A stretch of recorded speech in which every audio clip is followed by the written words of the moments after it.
Welcome. I am Mike Hendrix from SMB Golf, and today my guest is Chad Wright from Deer Ridge Golf Club, and this is the Tech Caddie podcast.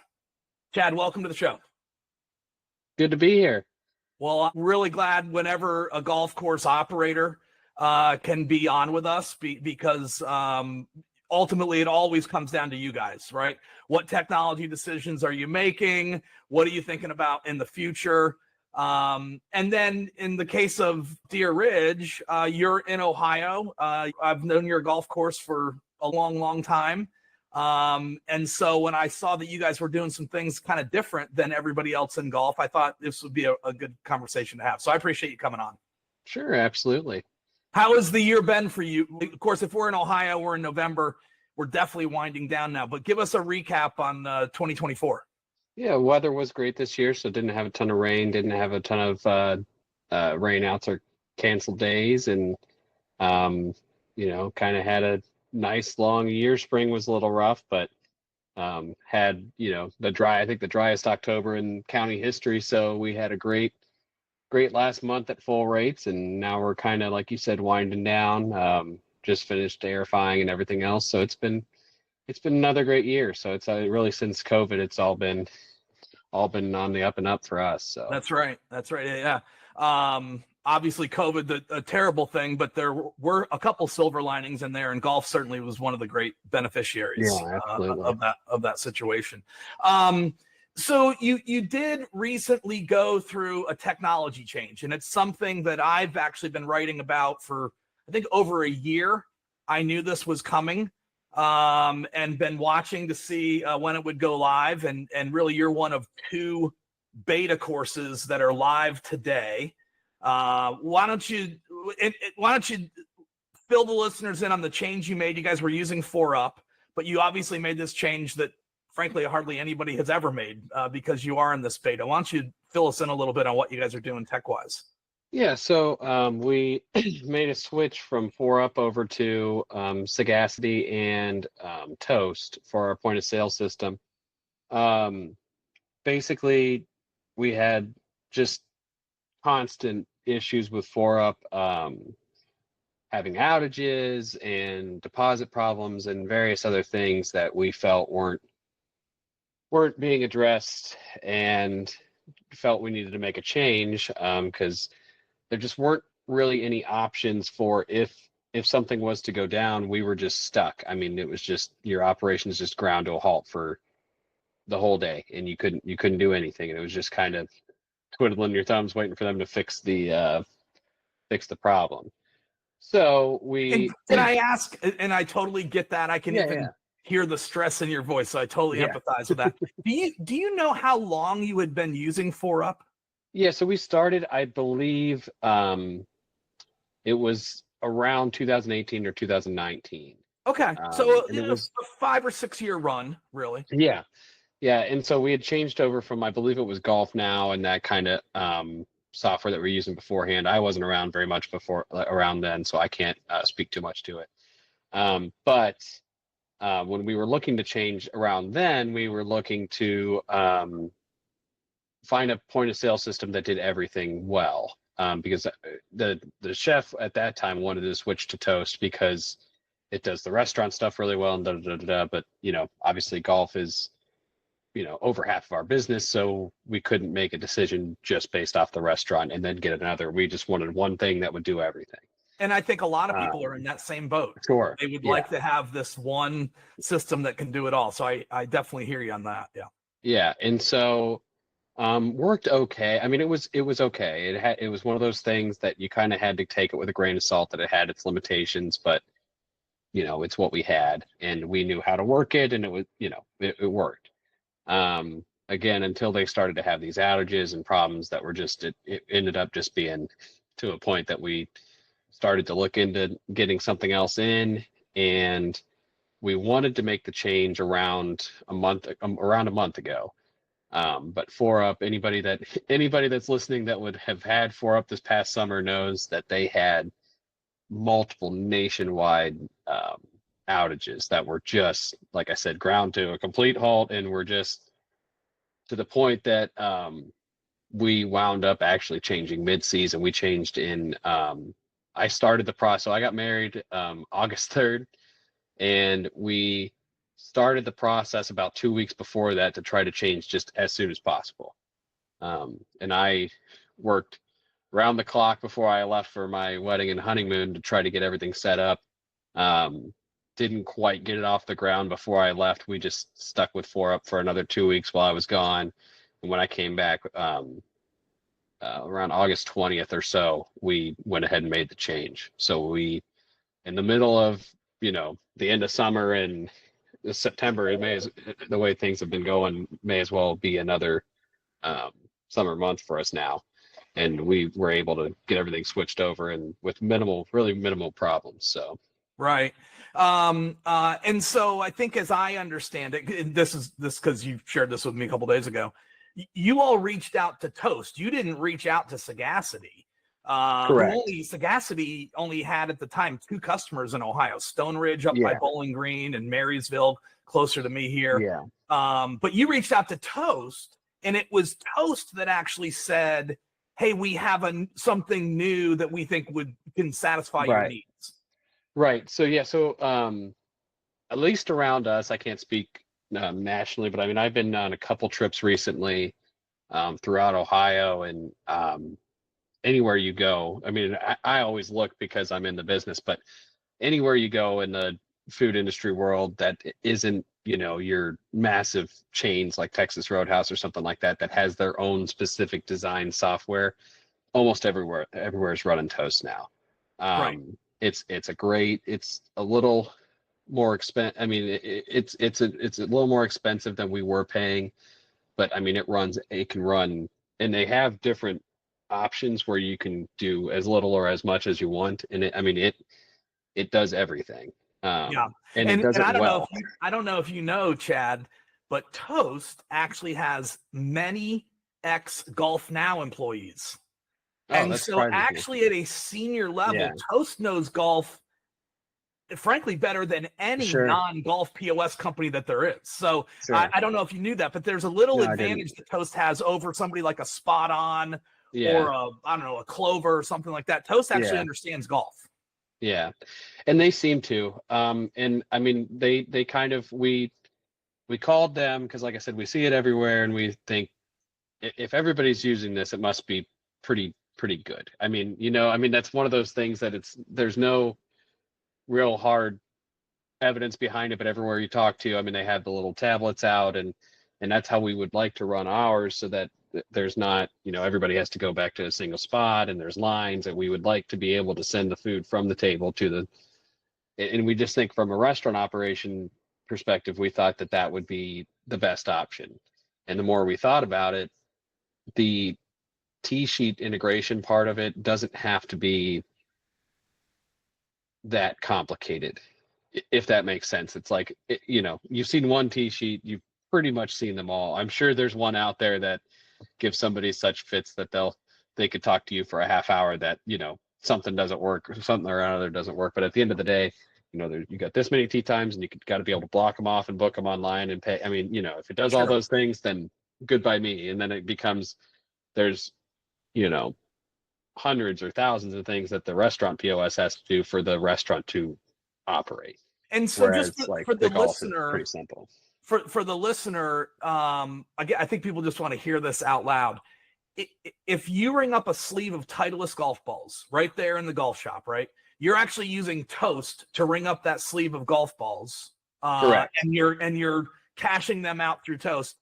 And then in a similar way, if someone buys a tea time, that tea time purchase or whatever you call it, it actually flows into Toast. I think you said it comes in as if it was an online order, but kind of who cares, right? As long as it comes in.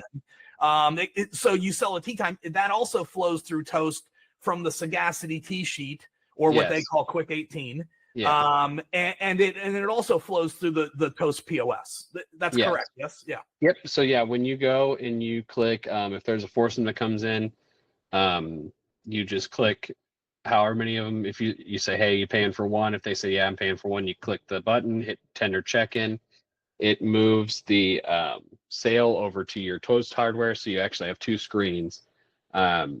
which gets a little, I mean, implementation and teaching of people that are used to something else was a little tricky, but for the most part, I mean, we really, once they have a little bit of repetition and stuff, like everybody's good and on board now. And it's actually, surprisingly, I can check in a foursome on this in a part, a small portion of the time that it took me to check them in on ForeUP. I mean, it's lightning quick. It just, you click it on the desktop computer and it shows up on your Toast thing. You tap it and you can pay cash, card, credit, whatever you need.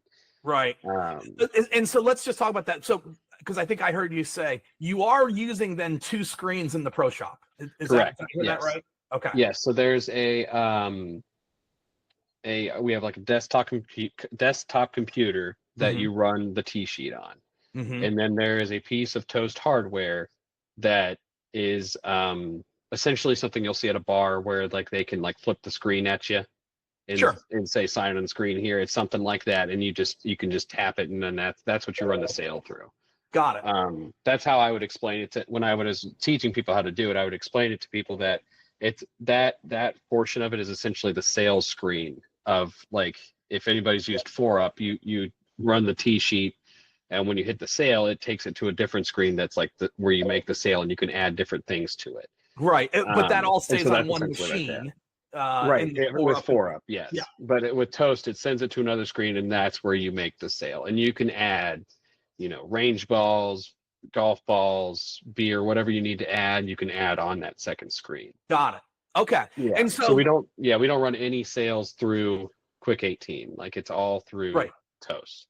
And so we'll get into some other things from Sagacity here in a second, but this is actually the second interface that Sagacity has with a more of a typical restaurant POS, because they also have Clover.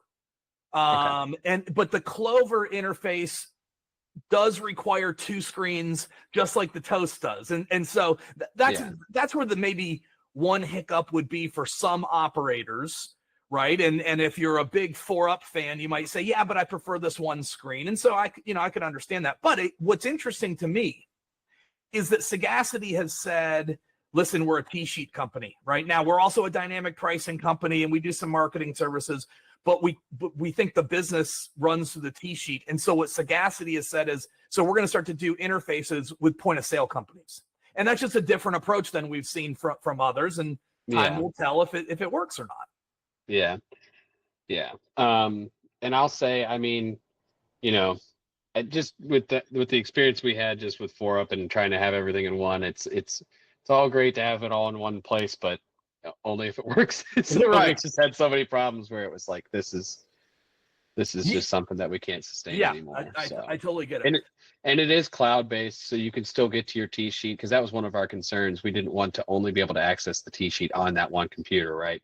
Oh, so, goodness, no, yeah. Yeah, so it's still cloud-based. I can still at my house pull up the T-sheet and see, how many people are checked in, how many tea times we have for the next day. I can still do all that.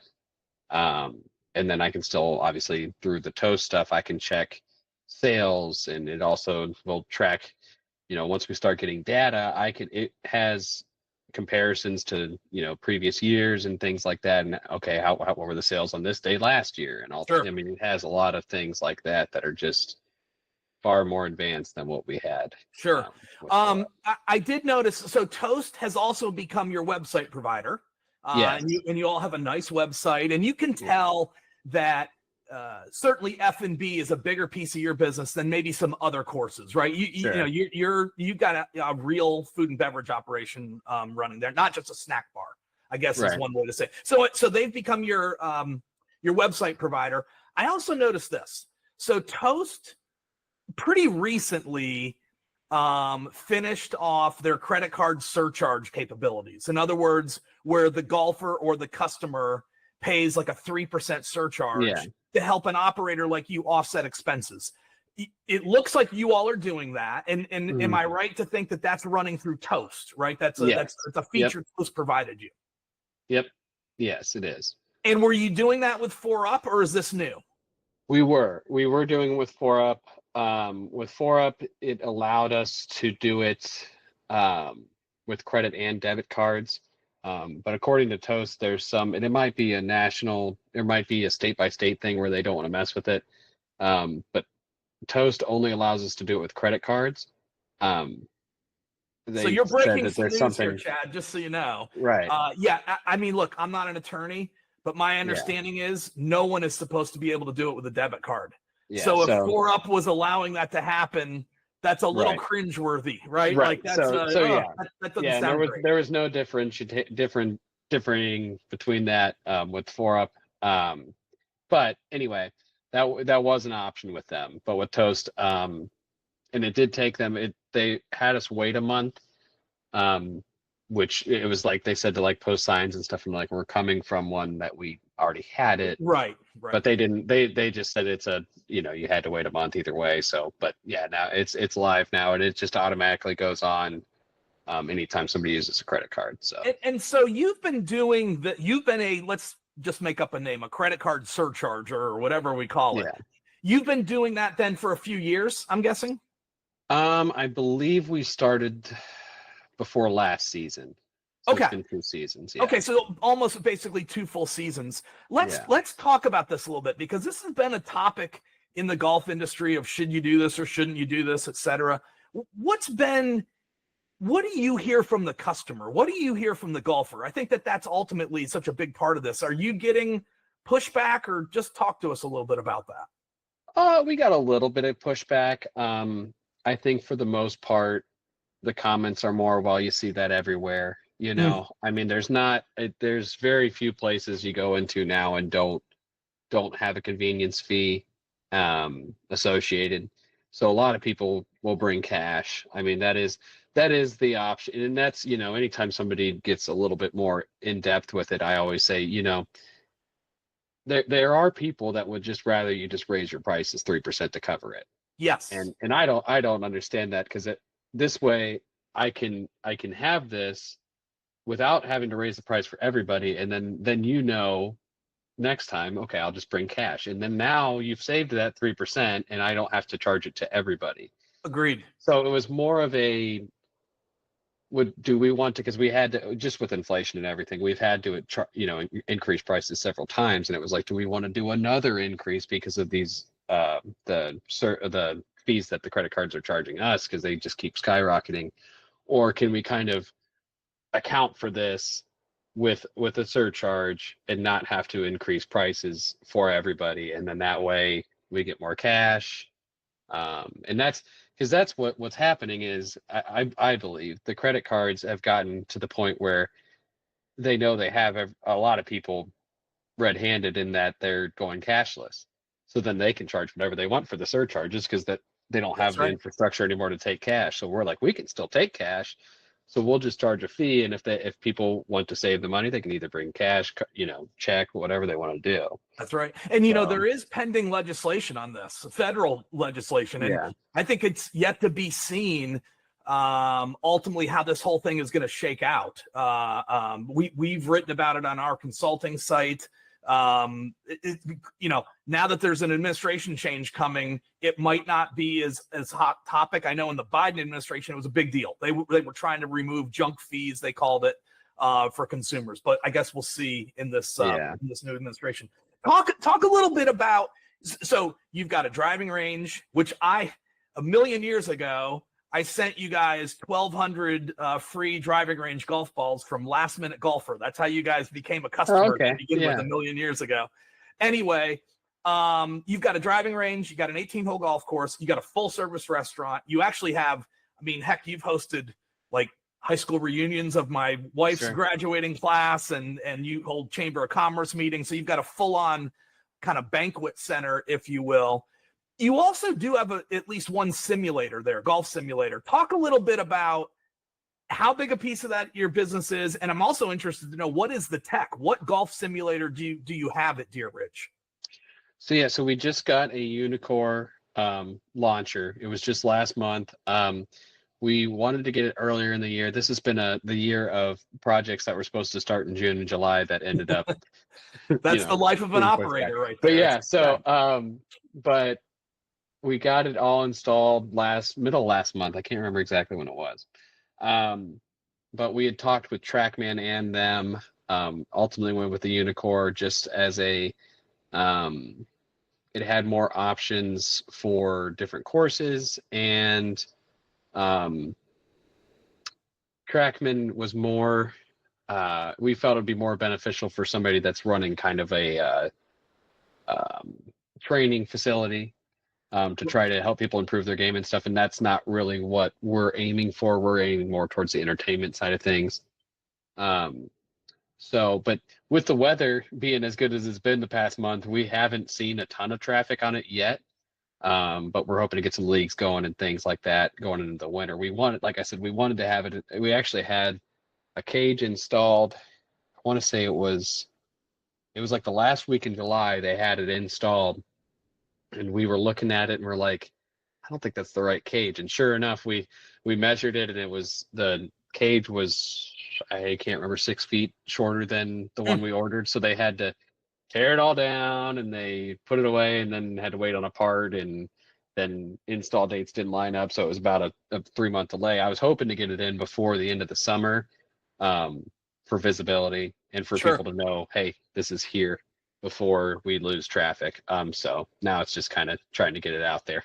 Well, one thing, so I think I mentioned to you that we're trying to provide free services to Ohio golf course operators that join the Ohio Golf Course Owners Association. It's hey, we're trying to get membership up, and so we're offering some free services from my consulting business to get people to sign up. I just say that because one of the services we provide is helping operators to manage their Google profile. And your profile is really good. You don't need a lot of help. You guys are pretty good at that. Chad, you have over 1,000 reviews on Google, which is kind of unheard of, especially for a course in not even one of the big 3 cities in Ohio, right? I mean, for people that don't know, Deer Ridge is going to be like between Cleveland and Columbus, okay? Yeah. And so it's Amish country, a lot of farmland there. And for you to have that many reviews is really impressive. One thing we did notice, just a tip I'd give you, go back into your categories in your Google profile and add indoor golf. Because now that you have the simulator, one of the categories or subtypes is what Google likes to call it. One of the available subtypes is indoor golf. And so our recommendation would be add indoor golf to the Deer Ridge profile, and you'll get a little more attraction that way. At the end of the day, I think, well, I shouldn't say every golf course. The majority of golf courses from Kentucky and north probably need to add simulators. That's the impact I've seen of simulators on people's businesses. Up in upstate New York, Binghamton, Elmira, Rochester, they all have a simulator. Yeah. Because they're competing with bowling leagues in the winter. Sure. I mean, that's really what's happening. Here. Yeah. Yeah. And so for you guys, you want to string together as many leagues as you can. You want to sell as much beer as you can, right? And the simulator is a good solution for that. Yeah. I wouldn't be surprised to see you add a second one in another year or so. Yeah, we're hoping that it goes well. We kind of, space-wise, it's I mean, you've been here. It's in our old actually where the pro shop was when we first built the building. Yep. So it's back in there. Not a whole lot of space for a second one unless we reach into our basement where the event center is and stuff. But it is something that we're looking into, and that's as the event business is changing. It seems to be less weddings and more meetings, which is fine. But we're losing a lot of those big ticket items with the weddings to places that, I found a barn in my backyard, and if we insulate it, we can make it a wedding venue. You know what I mean? I mean, there's so much of that. Yes. And we're just losing some of that business, so we're kind of trying to get ahead of it and kind of see how this goes. I mean, we kind of have a couple different ideas of how it could expand if it does really well. Well, Deer Ridge, you all have a wonderful place too for outdoor weddings. I mean, forget about the barn for just a second. I mean, right. You all can do some of those outdoor weddings is really nice. Let's talk about your deck a little bit because you've got this massive deck. If people haven't seen it, the clubhouse. It's right for me to say the clubhouse was built by an Amish group, correct? Yes, it was. Yeah, and so there's a big Amish contingency in the Belleville, Mansfield, Lexington area for people that don't know. But the deck is wonderful. I'm curious to know, the Toast POS system, I think, would work on the deck, correct? That server can walk around and go wherever they want to go. Yep. So yeah, they have their little Toast.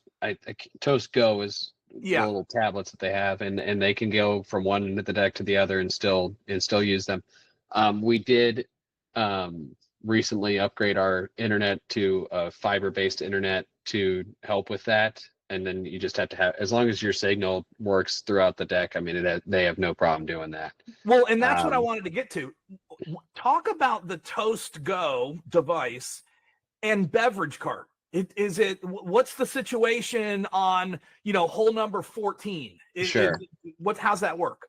So we don't usually run a Beverage Cart just on a day-to-day basis. Our 9s, they do both pass the clubhouse, so it's just kind of load up with 6-packs and then you'll pass us again.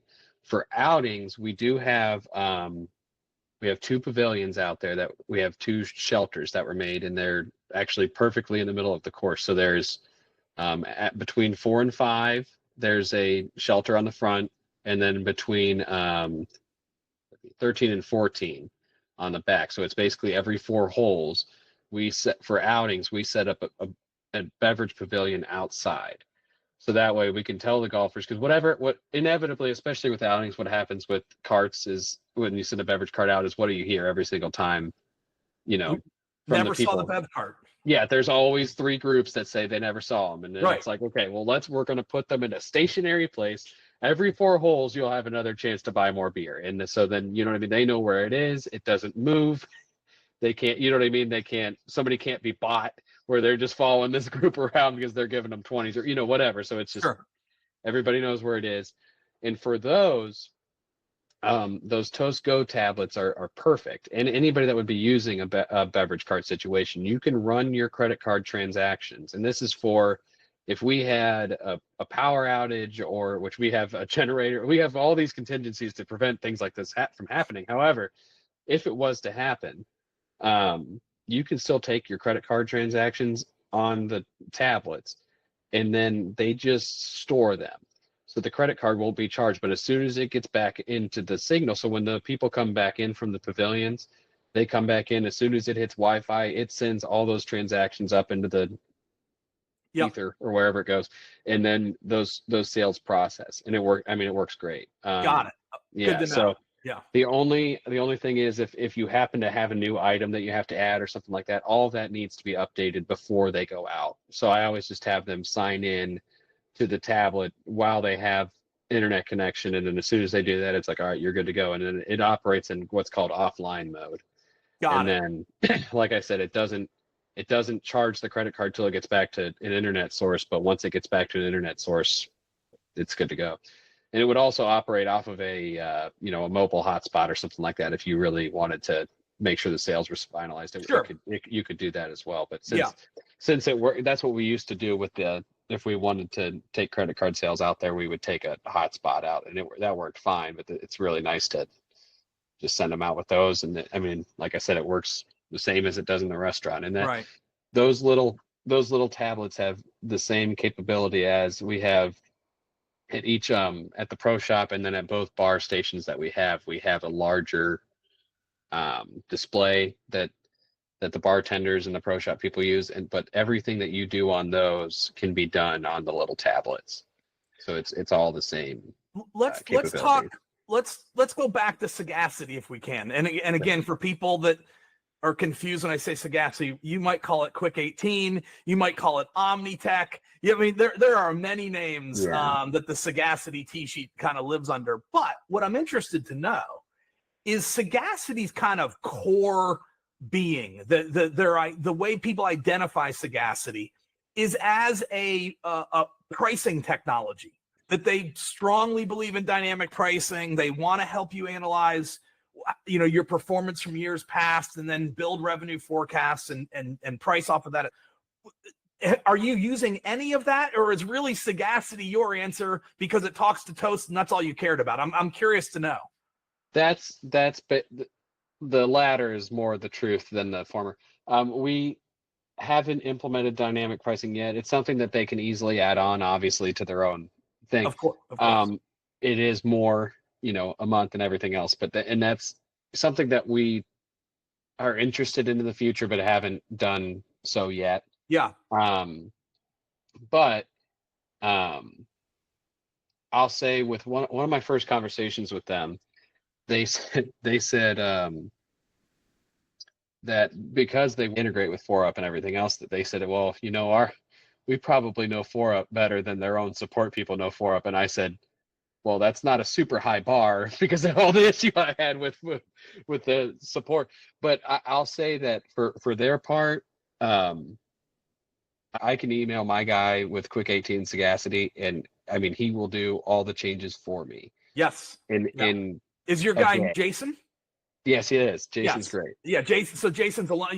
You probably know this, but Jason was an operator at Starfire in Arizona, so the guy knows golf inside and out. And he's probably one of the best. He's way more than support. I don't want to. Right. But he's probably one of the most attentive people to customers that I've ever encountered in golf, and that's about as high a praise as I can give Jason. So yeah. Yeah. No, he is great. And he will hop on a call at pretty much the drop of a hat to show me how to do these things, because it always makes me, especially just with my experience before, I want to know how to do everything myself, because who knows what it's going to be coming down the road. So I kind of like to know how to do everything. But I mean, truly, if he will literally just build the whole thing for you and run it day to day if you want him to do that. That's right. Okay, but, so it's interesting. You're not a dynamic pricing guy, and just so I am a dynamic pricing guy, right? I'm a big believer in it. I'd be happy to come have a cup of coffee with you any day and talk to you about the virtues of that. What really different is the fact that you are doing surcharging and not doing dynamic pricing. So in other words, the surcharging is a forward-thinking way to operate a business. There's a lot of people that are saying, oh, I don't want to be involved with that, et cetera. Dynamic pricing is a forward way of operating a business. And so we talk to all kinds of operators in my consulting business. You are in an interesting lane where you do one, but you don't do the other. And look, I tell people all the time, there's no right or wrong way to do all this stuff. It's ultimately whatever works for your business is what's right. Yeah. And like I said, it's something that we're interested in, just not something we've done as of yet.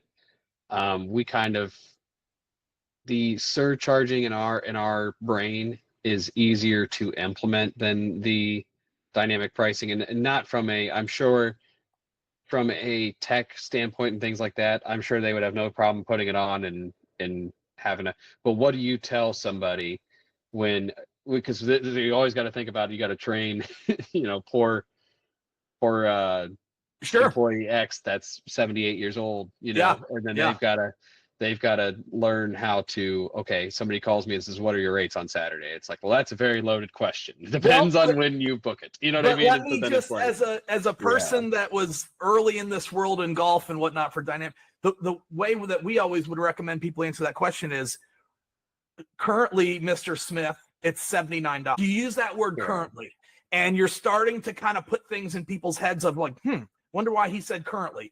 And then there's messaging you put on your website that talks about, here's how we price things. We price our tee times the way Ohio State football prices their tickets. We price them around demand, and you give the customer relatable instances where others do it, so the customer can kind of connect the dots. But listen, it's a big move. If you do it, it's a big move. The last podcast we did, Chad, the operator is out in Utah. He says dynamic pricing is worth $200,000 a year to him. Sure. And added revenue. And I could see that. Yeah. And I could see that. And it's just from our standpoint, we're closer probably to trying to do something in the way of automatic charges on no-shows and things like that, because we feel we lose more there then you know what I mean. We would rather just get the price that we want from everybody, right? Then you know what I mean. If you could do all the dynamic pricing you want, if they say they're going to show up for $100 a round and then they don't show up, you're still out for $100. You know what I mean? So it's like, agreed. Yep. We're probably more concerned about that, but it might that has its own issues too. Is that then you got to get a credit card from every single person, and Yep. So you're one of 2 golf courses today in the United States that's live with this integration. Do you know who the other one is? They're in Arizona, I believe. Right. I can't remember which one. So it's called Augusta Ranch. Listen to this, it. Chad. This is interesting. So it's called Augusta Ranch, and the owner of that golf course just became the president of the PGA of America. Oh, so you're in good company, right? Yeah. It's the president of the PGA of America, Don Ray, and Chad Wright are the only 2 golf courses in America that have this integration right now. So that's pretty cool. Listen, I think you're the first 2 of many. If I had to bet, I think you're going to see a lot of people do this. We track a lot of data in my business. We know there's over 200 golf courses today that use Toast without an integration. They just were using Toast in their restaurant operation and using something else for golf. And so that's 200 easy layups right there. Yeah. And then you're going to have people that hear podcasts like this or this one, and they'll start to move. So anyway, I think it's cool that in Belleville, Ohio, we've got one of the first in America doing something that's really fun. Yeah. And I mean, I'll say, our biggest issue with ForeUP was ultimately the support. I mean, the day-to-day shutdowns were not great, but the day-to-day support was the biggest issue, I feel. Yeah. We just wrote an article about why golf courses are leaving ForeUP. Yeah. And we built a map and whatnot. And support is one of the detailed items in there where we literally got quotes from operators like you, saying X about support. And so support seemed to me to be a bit of an issue there. Yeah. And that, that with Toast, even when the salesperson came through and said, what are your biggest issues? And like, and I was like, well, you've already got a leg up on who we have right now, because I've been doing this for 5 years, and I don't know if I had to say, it's like, we just went over this with Quick 18. It's like, Jason, I know the guy's name. You know what I mean? I know who I need to talk to. I never met a person from ForeUP, and then there was, through all these problems, somebody finally said, well, do you want us to get you in touch with your account manager? I was like, I have an account manager? I've been doing this for 5 years and I didn't even know. That's right. So it's funny you say that.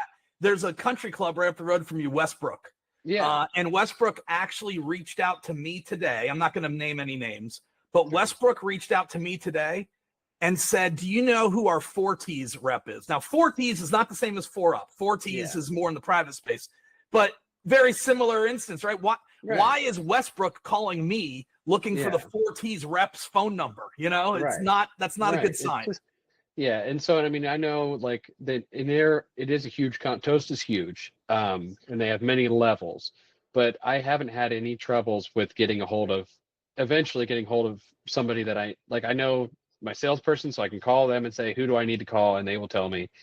And day-to-day support wise, a lot of it's based off of an AI search engine that they have, which at first I was a little skeptical of, but I'll tell you, it works pretty darn well. And it knows when to give up and say, okay, I don't know this, I'm going to connect you with somebody. And then you get right. I mean, so far, and again, it's been since August, but you have to remember, we completely changed the point of sale system in the middle of golf season. Right. So far, the issues that we've had with that are very minimum compared to what we were dealing with what we had for, we ran it for 6 years. And I think that speaks to your point of when you go around town and you see Toast everywhere, right? That's kind of what you were saying. You can't get to critical mass like Toast has with bad support. Now, from what I understand, Toast can be a little expensive, right? No one's saying that Toast is the cheapest option. Right. But I think operators like you are saying, I actually would pay a little bit more if I just knew support was always going to be there, right? Or if I just knew the tech was going to work, I would probably pay a little bit more for that. Yeah, and the tech works, the tech's great. I mean, and it's easy for people to learn, like, especially since it's almost at critical mass, like you're saying. We haven't seen this yet because we haven't had to hire, but in the spring when we hire new servers and things like that, I guarantee at least half of them are going to be like, oh yeah, I was at a restaurant, they've used this, I'm good. That's a good point. And even if you do have to train them, I mean, it is the easiest from the restaurant perspective, it is the easiest to run that I've ever seen. I mean, it runs itself. I mean, that's great. Yeah, and for people that have, contactless stuff, and if they're just ordering like with kiosks, I mean, they have all kinds of options, and really, I mean, it is expensive, but there's different levels and different things that you can add things on as you need them or don't need them. And it's, you know what I mean, you could make it manageable. Right. And then the way I was viewing it is, I'm paying X for ForeUP, but it does this. I can get that amount of things from Toast for this price that's this much more, and justify it, like you said, just by that it works. And then there's all these things on top of it that ForeUp does not do. And do we want to pay for that on top of it? But it's an added thing. It's not you're not comparing apples and apples. You know what I mean? You're comparing. So I did a price breakdown of like, okay, what does ForeUp do? If I do that with Toast, how much would it cost? If I just stay, because they've got payroll, they've got, this thing for the chef that they can, scan their invoices and it does all the inventory for you. I mean, they've got a variety of different levels and things that you can, and like they have a reservation system that we chose not to use because we have a cheaper one that does this to us, does, relatively the same thing. So like, it's like, how many of those things do you want to add on and compare it against the price that we have? Because it's like, well, that ForeUp doesn't do that. You know what I mean? It's not the same thing. So when we did that price comparison and just did the base of what ForeUp did against Toast, the price difference we accounted for with just it being reliable and having the support and having, ease of use. And yeah. Now you mentioned reservation software, and obviously you mean for tables, not for tea times, right? You mean for table. What's that software that you're using? It's called Tables Ready. It's like $70 a month versus I think Toast was like 110. And so like that was one of the things that we were like, it might be better, but like at the end of the day, you're reserving tables. You know what I mean? It's not like I mean, so, and to their point, you get the customer's information and you get their, you know what I mean? There are some things that you can add to your database and things like that, but we get so many emails and stuff through online booking and of the course and things like that, that it's just not something that we thought immediately was. And as you get to know Toast, maybe you turn it on, maybe you don't, right? And that's the thing. I mean, the one thing is you can't go back. So we did ask them that. We said, can we try it, and then just say, oh, we like the other one better, and they were like, no, once you pay, and you're kind of that's how HubSpot works too. HubSpot is similar. So I'm curious, because we know that emailing golfers is actually important to golf courses to generate promotions or to spread the word about promotions. What is your email tool, if you will, to talk to golfers? Is it Sagacity or is it some one-off? It's actually, so Toast does that as well. So I've run a couple of email campaigns off of it. Importing our database through Toast that was like one of the only things that wasn't super seamless, but I'm trying to think how did I eventually, anyway, it eventually got imported, and then I can just send, and the nice thing about it is that it's unlimited. I can send as many, because I know ForeUp I had a max. It was a big max, but I mean there was a max amount of emails I could send a month, and then those automated emails that went out saying, hey, thanks for booking your tea time, those counted towards it. Right. And so then I guess it would be on you to create some golf course template emails, right? Sure. Yeah. Okay. And there can be automatic ones set up, and then Sagacity also does that. I mean, we could set up automatic emails through them, and Jason has helped me get a couple of those going. But you can get stuff set up through Quick 18 and Sagacity as well. So we have a couple options. Sagacity needs to put a little effort into updating that email tool. It looks like it's from 1999. You know what I mean? But it works. But it is. Yeah. When you're using it, you're thinking, So that's why, I mean, like I said, we have the option to just use the Toast ones, and so that's what when I'm sending out my stuff, I just send it out with that, and it's got it. Yeah, you can send out all kinds of. I mean, again, once we get our database more organized and stuff, I mean, you can do targeted ones. It can be, hey, this person hasn't been here in a month. Like, do you want to send them an email to kind of remind them about you? You can do that. I mean, there's all kinds of stuff you can do. And Chad, before we let you go, what would you do if you wanted to have an app? Would you have Sagacity build you an app? Would Toast build you an app? What would you do in that situation? I think they've both mentioned it. Just haven't looked into it a ton.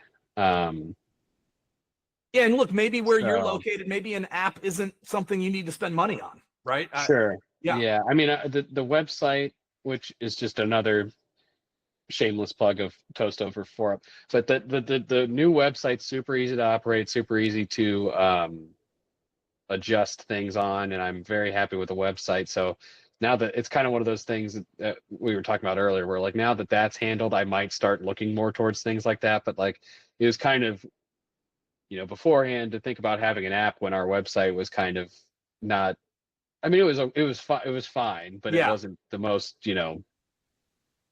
like updated modern website that could be. Right. It's kind of like having an app on top of that would just seem kind of silly. But But well, I can tell you, Stone Ridge up in Bowling Green, Ohio, I believe they use the Sagacity app. So if you want to go see what that would look like, you go to the Stone Ridge app, and I think that's a Sagacity app. So. Yeah, because like I said, that's something that Jason had mentioned before and things like that. But that we just haven't gotten to that point of of wondering if we need that or not. And so part of the reason I'm asking these questions, and obviously I want to put out as much information for the listener as I can.